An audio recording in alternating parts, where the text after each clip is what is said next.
YSR Congress party తరఫున కళ్యాణ దుర్గం శాఖ తరఫున ఈ ప్రభుత్వాన్ని మేము హెచ్చరిస్తున్నది ఏంటంటే, మీరు ఏదైతే ఈ ప్రైవేటీకరణ పద్ధతి తీసుకొస్తున్నారో దాన్ని పూర్తిగా ప్రజల తరఫున నుంచి వ్యతిరేకిస్తున్నాం. కారణం ఏంటంటే చాలా అసమంజసంగా ఉంది. కొన్ని వేల కోట్లు, లక్షల కోట్లు వేరు వాటికి మీరు ఖర్చు పెడుతున్నామని చెప్తున్నారు. కానీ మెడికల్ కాలేజీ కొన్ని వందల కోట్లు ఖర్చు పెడితే పూర్తయ్యేదాన్ని మీరు వ్యతిరేకిస్తున్నారు.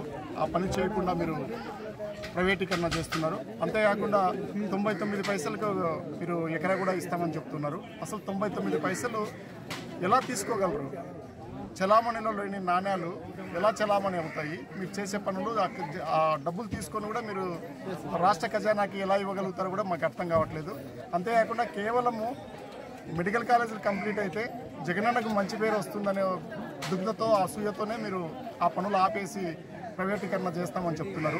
డేటా సెంటర్కి మీరు 22,000 కోట్లు ఖర్చు పెడుతున్నప్పుడు అది పెట్టండి, కానీ మెడికల్ కాలేజీలు కూడా ఖర్చు పెట్టాలి కదా.